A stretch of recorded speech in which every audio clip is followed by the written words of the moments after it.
선하신 목자, 선하신 목자, 날 사랑하는 분, 주 인도하는 곳 따라가리. 주의 말씀을 나 듣기 위하여 주 인도하는 곳 가려니. 처음부터 선하신 목자, 선하신 목자, 아멘. 날 사랑하는 분, 주 인도하는 곳 따라가리. 주의 말씀을 나 듣기 위하여 주 인도하는 곳 가려니. 나를 푸른 초장과 나를 푸른 초장과 쉴만한 물가로 내 선하신 목자 날 인도해. 험한 산과 골짜 뒤로 내가 다닐지라도 내 선하신 목자 날 인도해. 다시 한번 선하신 목자, 선하신 목자, 날 사랑하는 분, 주 인도하는 곳 따라가리. 주의 말씀을 나 듣기 위하여 주 인도하는 곳 가려니. 나를 푸른 초장과 나를 푸른 초장과 쉴만한 물가로 내 선하신 목자 날 인도해. 험한 산과 골짜 뒤로 내가 다닐지라도 내 선하신 목자 나를 푸른 초장으로 인도하시. 나를 푸른 초장과 쉴만한 물가로 내 선하신 목자 날 인도해. 험한 산과 골짜 뒤로 내가 다닐지라도 내 선하신 목자 다시 한번 나를 푸른 초장과 나를 푸른 초장과 쉴만한 물가로 내 선하신 목자 날 인도해. 험한 산과 골짜 뒤로 내가 다닐지라도 내 선하신 목자 날 인도해.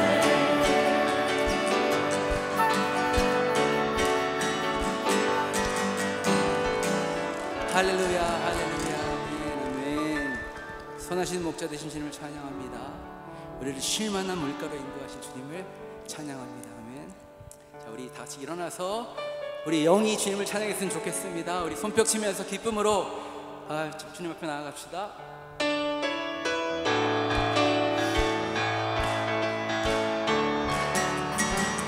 내 영이 주를 아멘. 찬양합니다. 내 영이 주를 찬양합니다. 내 영이 주를 찬양합니다.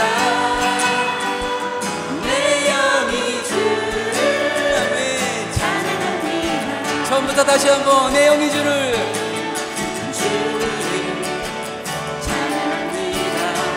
내 영이 찬양합니다. 내 영이 내 영이 주를 찬양합니다.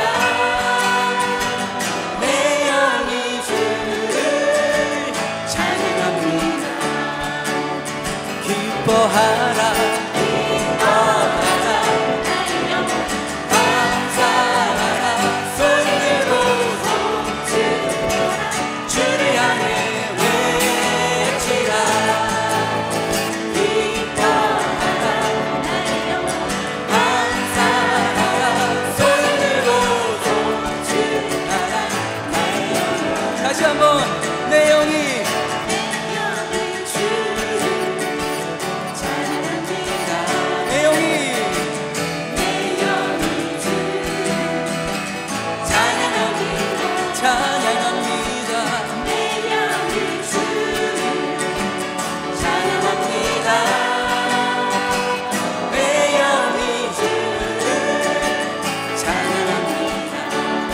같이 기뻐하라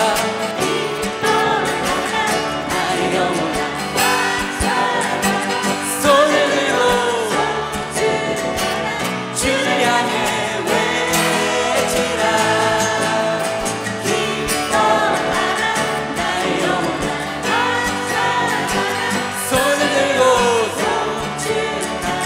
나의 다시 한번 기뻐하라 기뻐하라 항상 손을 들고 주를 향해 외치라 아멘 항상 손을 들고 다시 한번 기뻐하라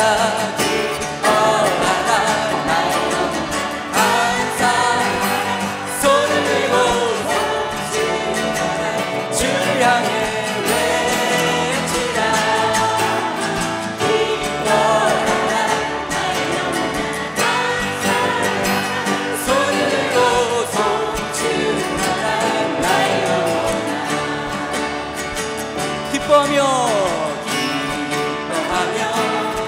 승리의 노래 부르리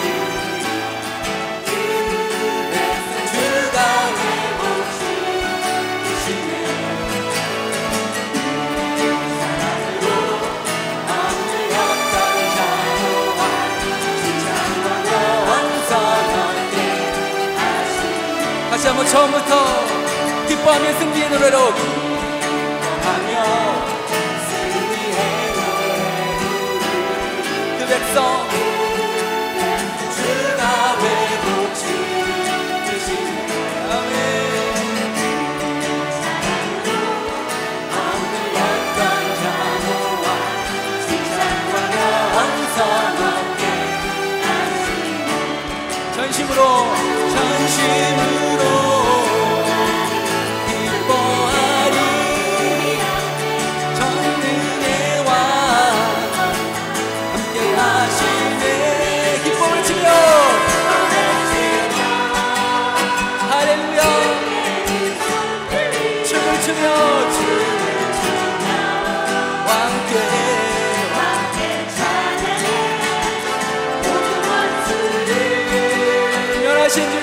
연하신 주님 전국의 왕 함께 하시네 다시 한번 처음부터 기뻐하며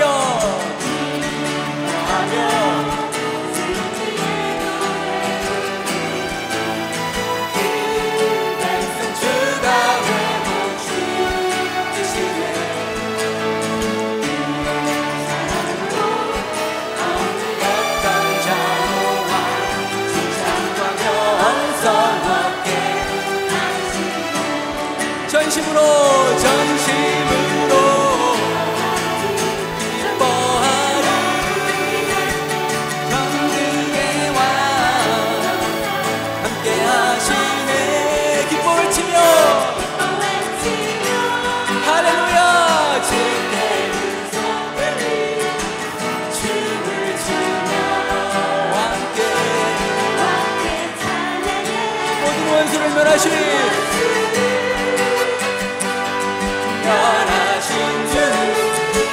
전능의 왕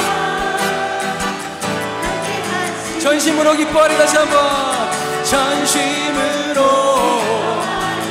기뻐하리 전능의 왕 함께 하시네 기뻐 외치며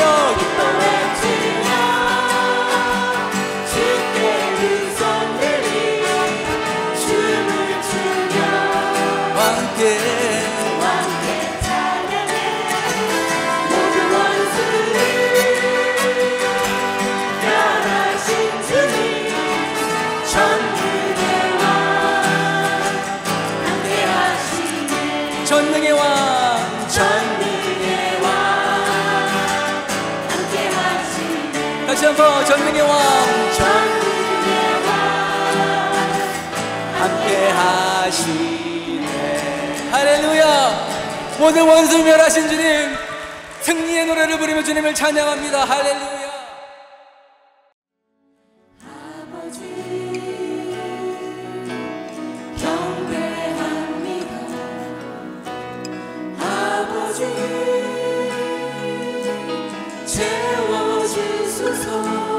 당신의 사랑으로. 예수님 사랑합니다.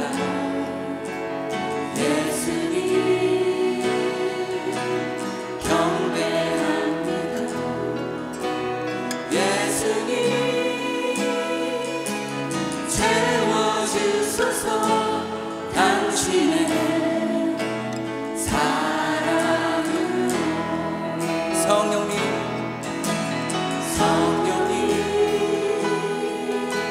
사랑합니다. 성령님 경배합니다. 성령님 채워주소서. 당신의 사랑으로. 다시 한번 우리 아버지께 아버지 사랑합니다. 아버지 경배합니다. 아버지 채워주소서. 당신의 사랑으로.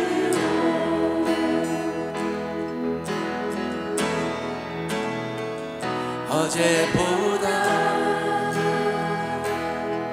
주님 더 필요해요. 어떤 말로 나 표현 못해요. 이전보다 주님 더 필요해요.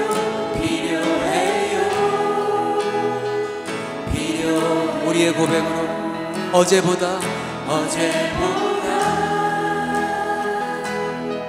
주님 더 필요해요. 어떤 말로 나 표현 못해요. 이전보다 주님 더 필요해요.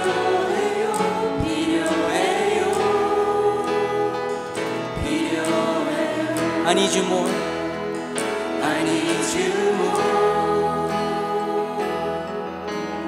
more than yesterday. I need you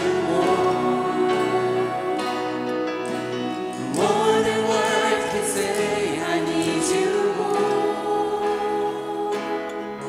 than ever before. I need you, Lord. I need. 다시 한번 I need you more. I need you more than yesterday. I need you more than words can say. I need you more than ever before. I need you, Lord. I need. 우리 두 손을 가슴에 얹고 어제보다 주님 더 필요해요. 주님 더 필요해요. 어떤 말로 표현할 수 없어요. 표현 못해요. 이전보다 주님 더 필요해요.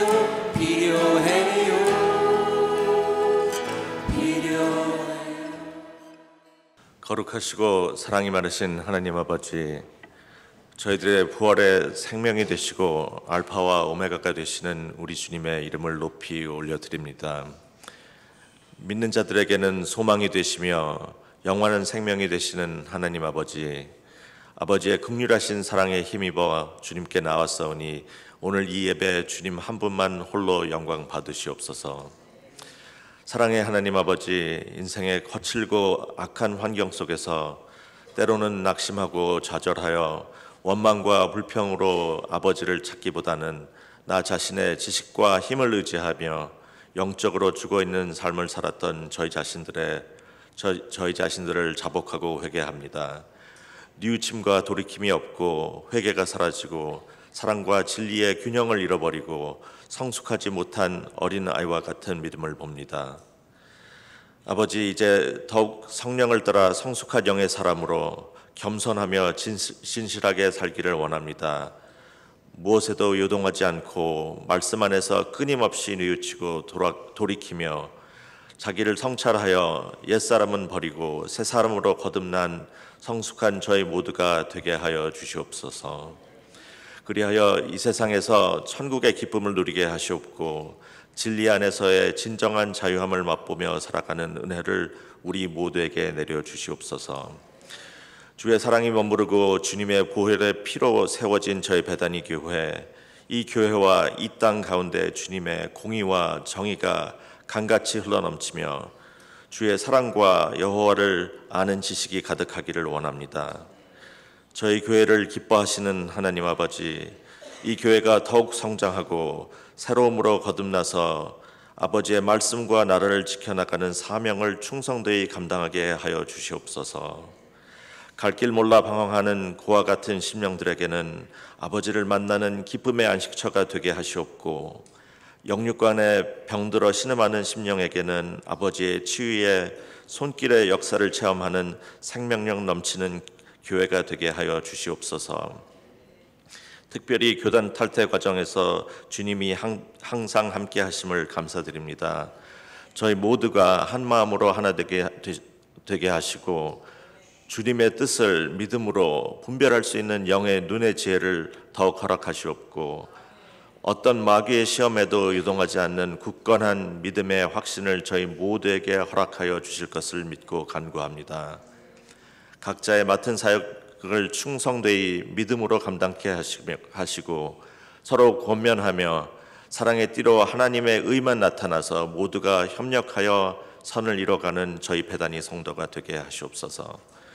오늘 이 시간 주의 제단에서 교회가 평안하여 든든히 서가고 라는 주제로 말씀을 전하실 백승린 담임 목사님의 입술을 주장하시어 구원의 확신이 없는 자에게는 생명의 말씀으로 구원에 이르게 하시고 믿음이 연약한 자에게는 깊은 성령의 체험으로 힘을 얻어 소생하는 귀한 말씀이 되게 하시옵소서. 사슴이 시냇물을 찾기에 갈급한 심령으로 이 시간 말씀을 받는 저희 모두에게 성령의 단비로 저희를 풍족히 채워주실 것을 믿습니다. 오늘 예배를 위해 준비한 주영광 찬양대와 에클레시아 찬양팀의 찬양을 우리 모두의 기도의 고백으로 올려드립니다. 주님 한 분만 영광 받으시옵소서. 준비한 대원 한 사람 한 사람의 수고와 기도를 아시오니 축복하여 주시옵고, 이 찬양이 저희 모두의 신앙의 고백이 되게 하시옵고, 저희 입술에서 아버지를 향한 찬양이 끊이지 않게 하시옵소서. 각 처소와 보이지 않는 곳에서 예배를 위해 수고하는 많은 손길들 주님 친히 찾아가시어 축복하시고 안수하여 주셔서 주 안에서 봉사하는 기쁨을 누리게 하시고 사람이 알지 못하는 평안과 넘치는 기쁨을 누리게 하옵소서. 오직 말씀과 기도로 거룩해짐을 믿습니다. 이 예배를 통해 받은 말씀과 은혜를 소중히 여기고 우리 믿음이 인간적인 환경을 뛰어넘어 구원의 확신과 아버지의 은혜를 의지하여 힘들고 어두운 인생길에 등불이 되는 복된 삶을 살기를 원하오니 허락하여 주실 것을 믿고 다시 부활하신 우리 주 예수 그리스도의 이름으로 기도드립니다. 아멘. 오늘 우리에게 주시는 하나님의 말씀은 신약성경 사도행전 9장 26절부터 31절까지 말씀입니다. 신약성경 사도행전 9장 26절부터 31절까지 말씀. 제가 갖고 있는 성경은 신약 202면에 있습니다. 사도행전 9장 26절부터 31절까지 말씀을 합독하시겠습니다. 사울이 예루살렘에 가서 제자들을 사귀고자 하나 다 두려워하여 그가 제자됨을 믿지 아니하니 바나바가 데리고 사도들에게 가서 그가 길에서 어떻게 주를 보았는지와 주께서 그에게 말씀하신 일과 다메섹에서 그가 어떻게 예수의 이름으로 담대히 말하였는지를 전하니라. 사울이 제자들과 함께 있어 예루살렘에 출입하며 또 주 예수의 이름으로 담대히 말하고 헬라파 유대인들과 함께 말하며 변론하니 그 사람들이 죽이려고 힘쓰거늘 형제들이 알고 가이사랴로 데리고 내려가서 다소로 보내니라. 그리하여 온 유대와 갈릴리와 사마리아 교회가 평안하여 든든히 서가고 주를 경외함과 성령의 위로로 진행하여 수가 더 많아지니라. 아멘. 하나님께서 우리에게 주신 말씀입니다. 주 영광 찬양대의 찬양 후에 담임 목사님께서 교회가 평안하여 든든히 서가고 라는 제목으로 말씀 선포하실 때 많은 은혜 받으시기 바랍니다.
할렐루야. 하나님이 우리를 지으시고 보시기에 심히 좋았다 하시던 하나님의 형상을 회복하고 또 그 은혜로 살아가는 모두가 되시기를 주님의 이름으로 축복합니다. 옆에 분들 한번 보세요. 아름답게 지으셨죠? 우리 아름답게 지으신 하나님 앞에 감사의 박수 한번 올리십시다.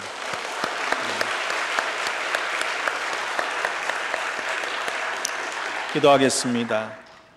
창조주 하나님, 우리의 아바 아버지 되시니 감사합니다. 또한 우리에게 말씀하여 주시고 또 말씀의 자리로 우리를 불러 모아 주셨으니 감사합니다. 우리의 마음을 엽니다. 성령께서 깨닫게 하시고 생각나게 하실 때 성령 안에서 말씀으로 하나 되는 은혜를 더입혀 주옵소서. 영의 양식을 통해 풍성해지는 삶을 살는 우리가 되게 하여 주옵소서. 감사드리며 부활의 주 예수 그리스도의 이름으로 축복하며 기도하옵나이다. 아멘.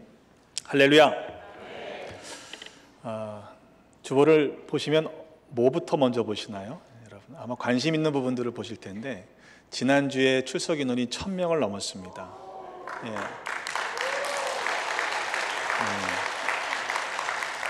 제 생각에는 부활절이었기 때문에 그런 것 같아요. 평상시 잘 안 나오시던 분들도 1년에 꼭 한두 번씩은 나오시잖아요. 듣기에 따라서는 우리 교회가 많이 출석할 때 약 아이들까지 2,500명 정도가 되었다는 말을 듣습니다. 갈 길이 멀죠. 그러나 불과 2년 전만 해도 참 교회가 힘들었는데 하나님께서 이렇게 빠르게 회복시켜 주시는 것이 은혜인 줄로 믿습니다. 교인들이 늘고 있다고 하는 것은 매우 긍정적인 신호인 것은 맞습니다.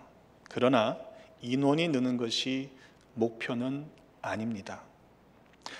우리가 하나님이 기뻐하시는 교회가 될 때 교회가 양적으로 성장하는 것은 하나님께서 허락하시는 은혜이고 또 우리 눈에 보여지는 결과와 현상일 뿐입니다. 요즘 자주 기도하며 생각하게 하시는 단어는 turning point, 전환점이라는 단어입니다. 지금 우리 교회는 교단 탈퇴와 새 교단 가입이라고 하는 변화의 중대한 시점에 서 있습니다. 그러나 우리가 조금 더 관심을 둬야 하는 것은 어떤 교단이냐가 아니라 우리 교회가 어떠한 교회로 변화되어야 하는가 하는 문제입니다. 그것은 교회의 정체성, 아이덴티티라고 말할 수 있습니다. 또한 이 일들을 위해서 우리 한 사람 한 사람은 각자 그 부르심에 어떻게 반응하고 어떠한 태도로 자세로 임해야 할지를 더 관심을 둬야 할 것입니다. 바라기는 오늘 말씀을 통해서 우리 교회를 향해서 또 우리 각자를 향해서 우리가 어떠한 터닝 포인트를 지나가야 하는지 믿음의 결단이 있는 복된 시간이 되시기를 바랍니다. 오늘 본문 말씀은 다 아시는 것처럼 바울이 회심하던 장면 이후에 일련의 사건들을 우리에게 소개하고 있습니다. 사울로 불렸던 시절이죠. 예수를 믿는 사람들을 잡아 가두던 사울이 부활의 주님을 다메섹 도상에서 만나고 난 이후에 급격한 인생의 전환점을 맞이하게 됩니다. 그런데 사울은 회심 후에 곧바로 예루살렘으로 올라가지 않았습니다.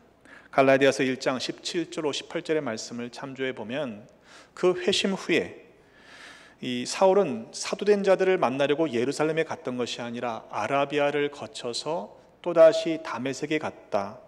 그리고 그 후 3년 만에 내가 게바를 만나러 예루살렘에 올라가서 그와 함께 15일을 머무는 동안 주의 형제 야고보 외에는 다른 사도들을 만나지 못했다라고 적고 있습니다. 곧바로 간 것이 아니라는 거예요. 적어도 오늘 본문의 말씀의 정황을 보면 최소한 3년이라고 하는 시간적인 간격, 공백이 있었습니다.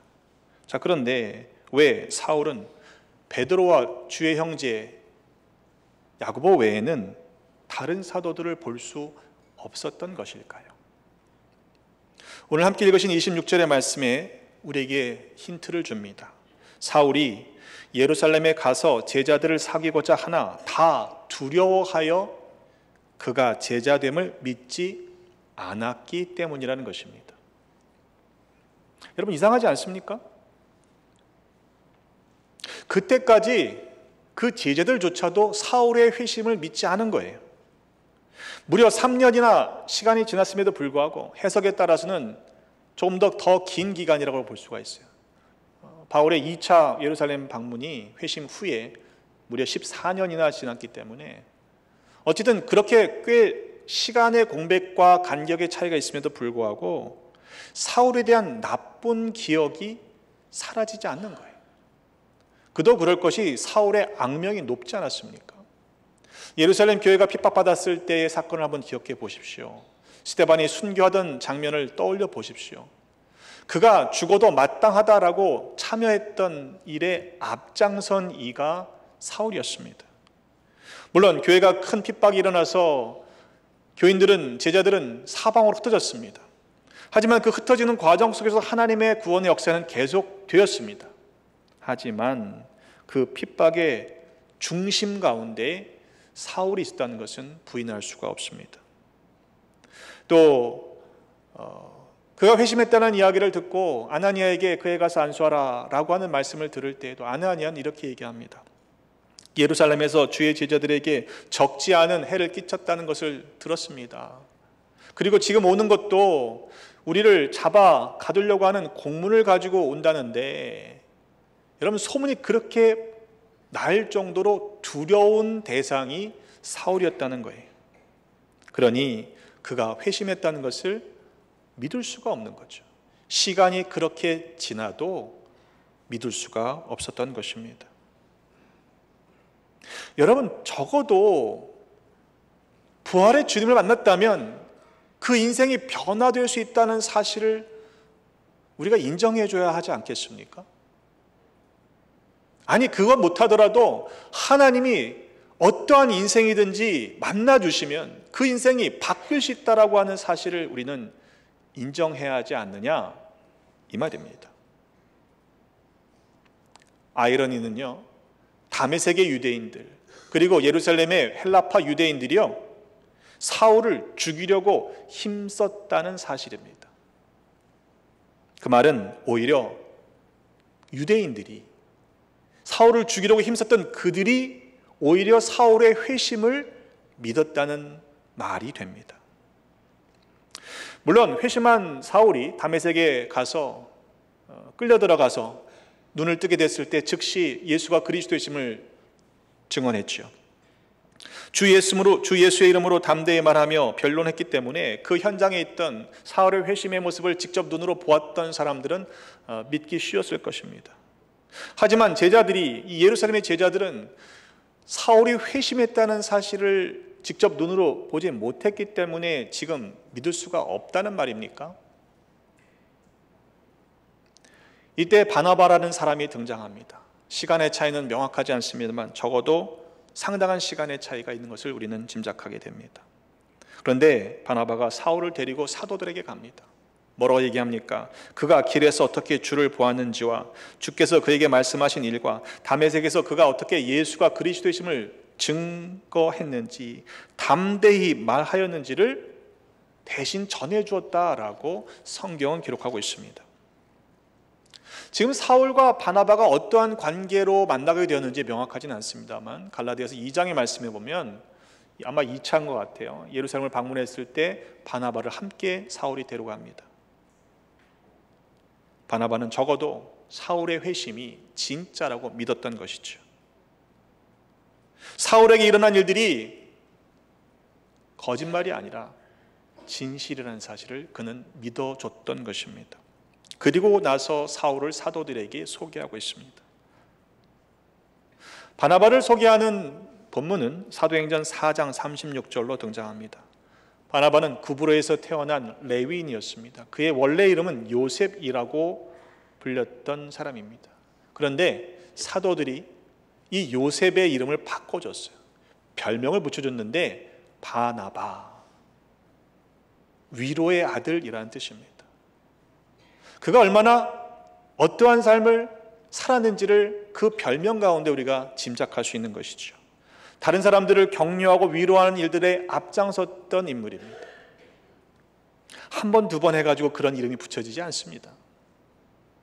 그는 위로하는 사람이었던 것입니다. 여러분은 어떤 이름으로 불리시나요? 혹시 별명이 있으신가요? 할렐루야 장로님, 아멘 권사님, 이런 이름으로 불리면 얼마나 은혜스럽겠어요. 근데 누군가가 나에게 다가오지 않고 그 사람 만나면 항상 부담이 되고 항상 싫은 이야기만 들어야 한다면 여러분, 이거 심각한 문제 아닙니까? 여러분, 은혜로운 별명을 얻으시기를 주님의 이름으로 축복합니다. 계속해서 그런 삶을 살아갈 때에 그 사람의 캐릭터가 만들어지는 거예요. 바나바는 용기를 북돋아주는 말로만 위로하는 사람이 아니었습니다. 헌신의 사람이었습니다. 그가 밭이 있음에 팔아 그 값을 가지고 사도들의 발 앞에 두었다고 했어요. 그는 말과 혀로만 사랑한 것이 아니라 행함과 진실함으로 살았던 주님의 제자였던 것입니다. 그리고 나서야 비로소 사울이 제자들과 함께 예루살렘을 출입하면서 이야기를 나누게 되었던 것이죠. 다른 제자들과 함께 출입하며 주 예수의 이름으로 담대히 말하고 헬라파 유대인들과 변론했다 그랬습니다.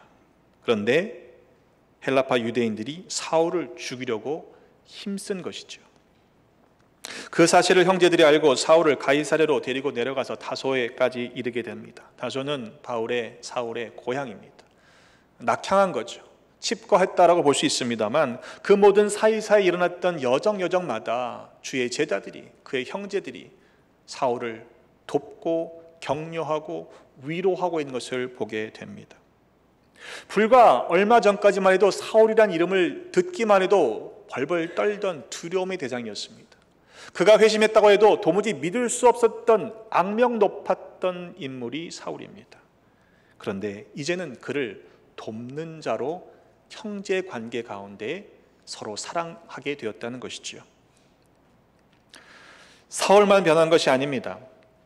사울을 두려워했던 예루살렘의 제자들도 변했습니다. 바나바의 중재로 말미암아 제자들이 사울을 믿게 되었던 것이죠. 이 일이 가능하게 된 것은 바나바라는 한 사람으로부터 시작된 일입니다. 여러분, 누군가 시작하는 일에 앞장서야 할 사람이 있어야 하지 않겠습니까? 누가 하겠지? 교회가 큰데 알아서 하겠지? 라고 생각하지 마십시오. 적어도 우리 교회 권사님들은요, 위로자가 되셔야 된다는 사실을 알고 계시죠? 권사의 권자가 권면한다는 뜻이에요. 여러분, 위로자로 살아가시기를 주님의 이름으로 축복합니다.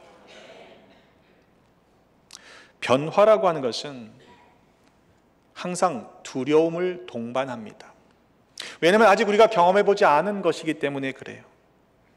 그러나 믿어야 합니다. 우리가 바뀔 수 있다라고 하는 것을 믿으라는 말씀이 아니고 우리를 변화시키시는 하나님을 믿으시라, 이 부탁을 드립니다. 여러분, 우리가 턴하기 위해서 먼저 해야 할 것이 무엇일까요? 아마 우리 운전하고 오신 분들은 알프스까지 들어오시려면 어떻게 돼야 돼요? 하이웨이를 달리시다가 속도를 줄이셔야 턴할 수가 있습니다. 그 속도로 그냥 알프스로 들어오시면요, 차가 뒤집혀요. 지금까지 달려오던 속도로 턴하려고 하면 위험에 처할 수 있습니다. 속도를 줄여야만 부드럽게 턴할 수 있게 됩니다. 사울의 경우에는 하나님이 그가 다메섹으로 달려가던 그 빠른 발걸음을 멈추게 하셨습니다. 속도를 줄이는 것으로 충분하지 않았던 것입니다. 위협과 살기가 등등했던 그를 멈추게 하셔야만 그의 인생의 방향을 턴시킬 수 있었기 때문이죠. 그는 그 멈춰선 깜깜한 눈이 가리워진 그 날 동안 자신의 발걸음이 얼마나 잘못된 방향으로 달리고 있었는지를 깨닫게 하셨던 것이죠. 사흘 밤낮 식음을 전폐하고 기도하며 내 인생이 무엇이 잘못되었는지를 비로소 하나님께서는 알게 하셨던 것입니다. 때로 우리 인생도 마찬가지라고 생각이 듭니다.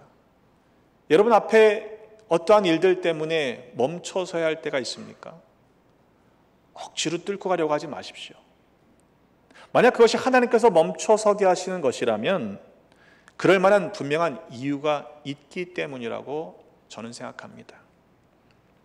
때로 하나님이 멈추게 하시면 오히려 그때 잠잠히 하나님만 바라보십시오.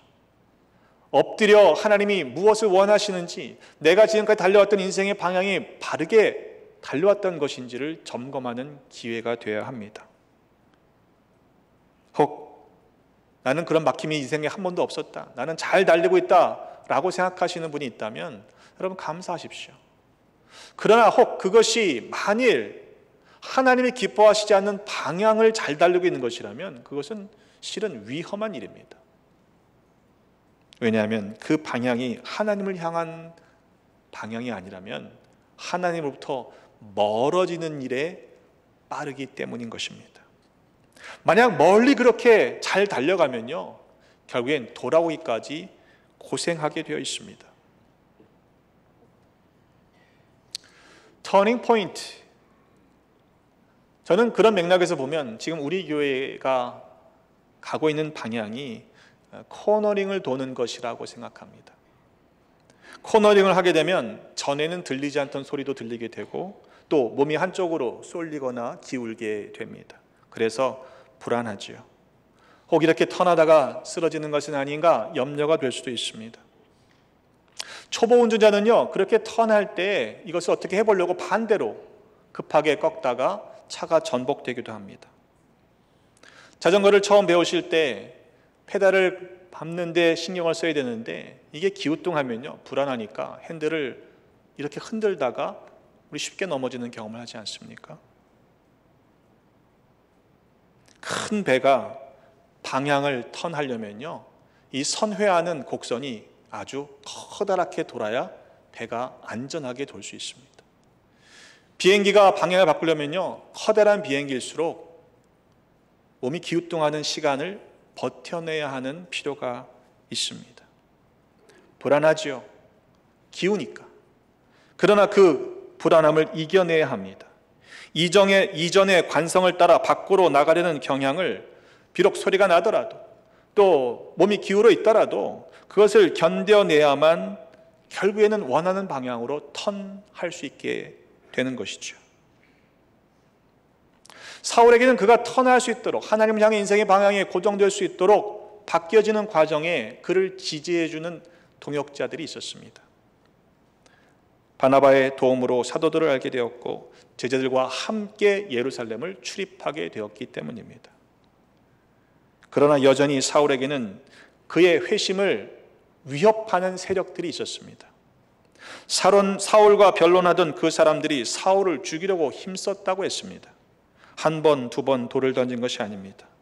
계속되는 살해의 위협이었습니다. 만약 그런 상황에 우리가 처했다면 괜히 마음 바꿨다라고 후회하지 않았을까요?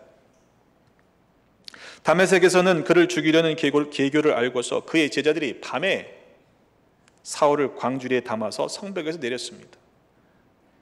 참 여러분 모양 형편없잖아요. 위협과 살기가 등등해서 다메섹을 향해 나아가던 사울의 모습은 찾아볼 수 없습니다. 예루살렘에서는 형제들이 살해의 위협을 알고 가이사랴로 데리고 내려가서 다소로 보내었다고 했지요. 이전까지 그렇게 자신 있게 달려오던 그의 인생의 방향과 완전히 다른 방향으로 턴했을 때에 그의 인생은 어떻게 보면 기울어진 것처럼 보입니다. 그러나 그가 턴할 수 있도록 누군가 옆에서 지지해주고 또 그를 돕는 동역자들이 있었다는 사실을 오늘 성경은 우리에게 전해주고 있습니다. 턴을 하기 위해서, 안전하게 턴하기 위해서 균형을 잡는 것도 중요합니다만 그러나 무엇보다 중요한 것은 턴하려는 방향입니다. 그 방향을 우리가 알지 못하면 그 턴하는 것이 무슨 의미가 있겠습니까? 그래서 주님께서는 그 방향을 먼저 보여주십니다. 아니, 엄밀하게는 주님이 그 길이십니다. 때문에 우리가 항상 확인해야 할 것은 길 되신 주님과 우리가 동행하고 있는지 순간순간마다 확인해야 하는 것이죠. 우리 마음대로 내가 원하는 대로 마음껏 달려가는 인생이 아니라 비록 길이 좁을지라도 그 길이 십자가의 길일지라도 주님과 동행하며 그 길을 달려가는 것이 우리에게 마땅한 것입니다. 성령님을 따라 행해야 하는 이유가 바로 여기에 있습니다. 교통표지판은 우리가 어디로 가야 할지 그 방향을, 목적지를 알려주는 역할을 합니다. 익숙한 길의 경우에는 표지판을 보시는 분들은 많지 않습니다만 초행인 경우 또 좁은 산길을 갈 경우에는요, 그 표지판이 매우 중요한 역할을 합니다.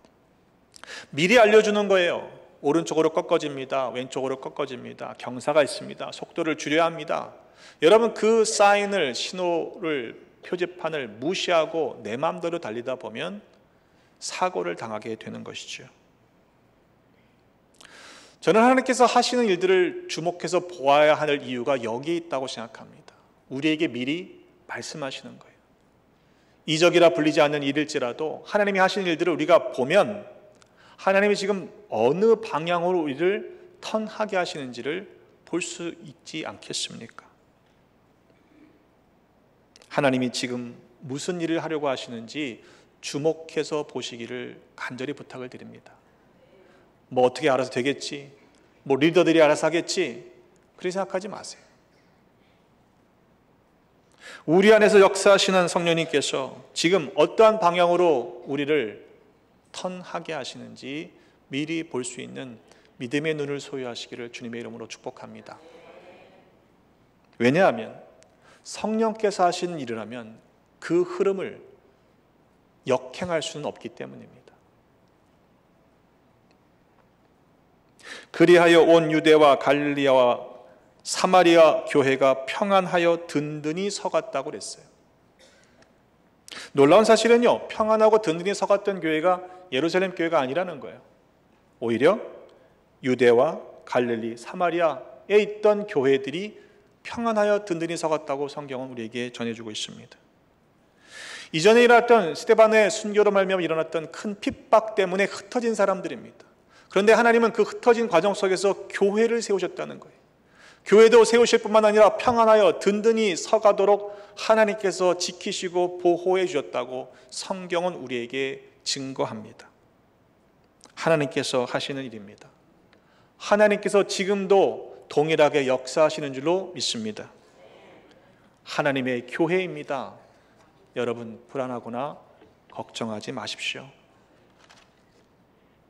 오늘 제목도 그렇습니다만 그리하여라는 단어가 그 앞에 붙어 있습니다. 여러분, 좀 이상하지 않습니까?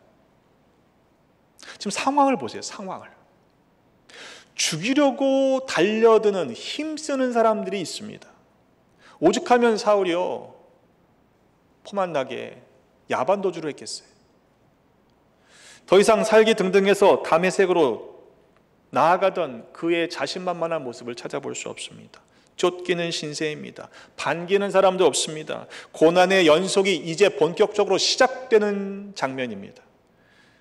그런데 그리하여 온 유대와 갈릴레와 사마리아 교회가 평안하여 든든히 서갔다는 거예요.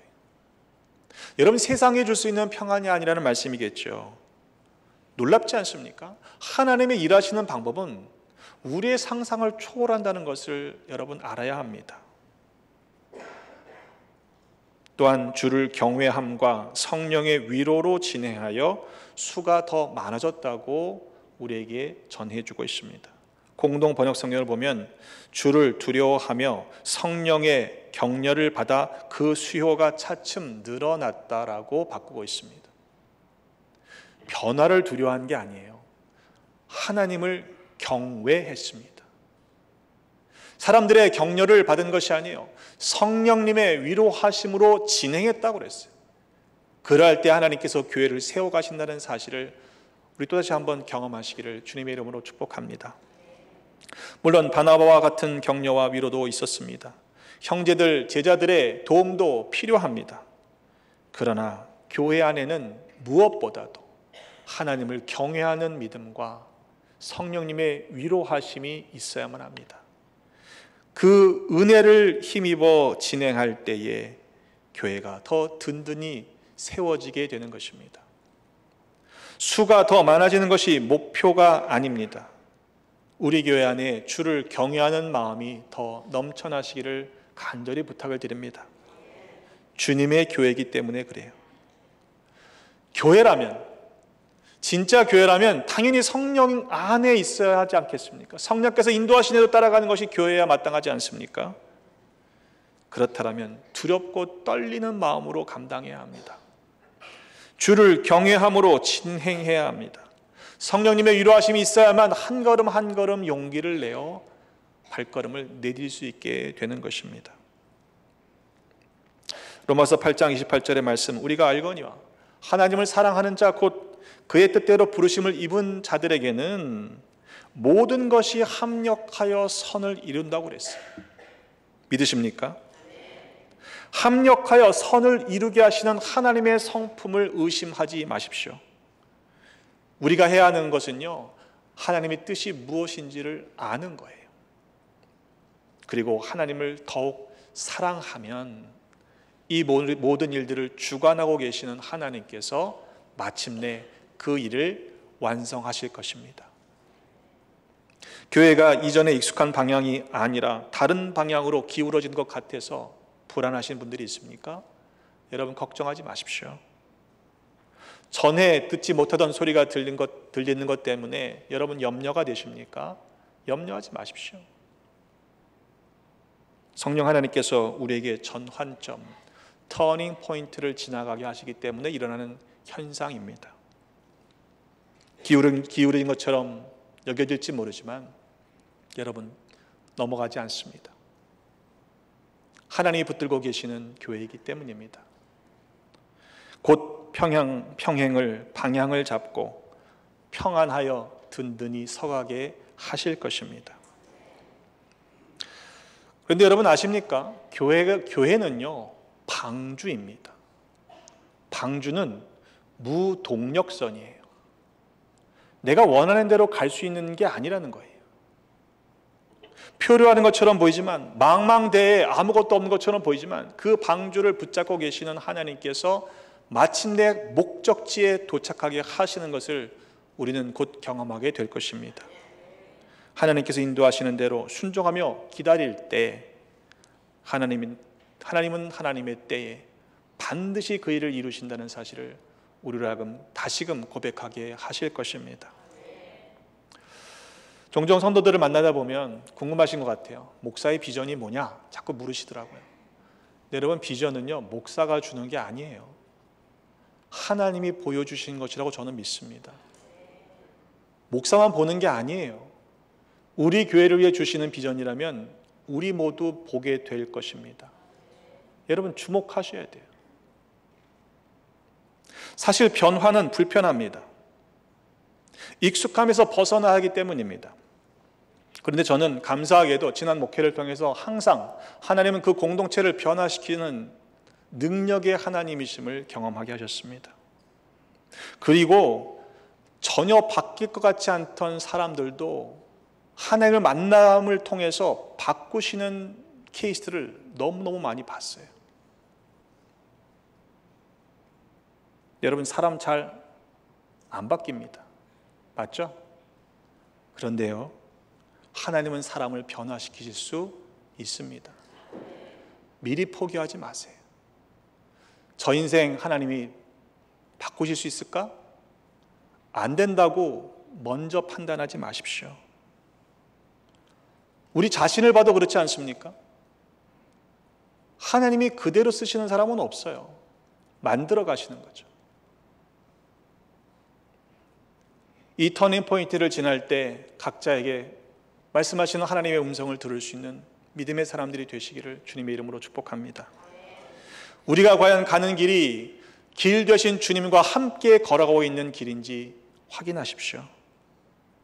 우리에게 방향의 전환을 요구하실 때 비록 잠시 기우뚱하는 것처럼 불안하기도 하고 또한 두려움이 몰려올 수도 있지만 믿음으로 그 기간을 함께 인내하시길 바랍니다.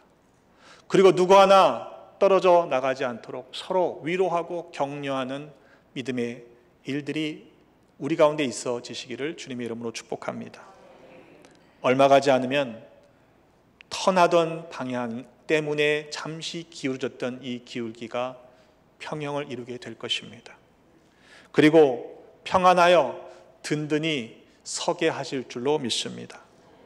주를 경외함과 성령의 위로로 진행하여 나아가십시다. 하나님께서 우리 교회를 앞으로도 계속해서 하나님의 거룩한 도구로 사용하실 것입니다. 그 부르심에 쓰임받는 우리 배단위 성도들 되시기를 주님의 이름으로 축복합니다. 기도하겠습니다. 하나님 아버지 은혜를 감사합니다. 우리를 구원하여 주시고 또 구원의 방주에 선장되어 주시니 감사합니다. 때로 턴할 때 불안함이 있습니다. 그러나 하나님 믿음으로 견뎌내게 하여 주옵소서.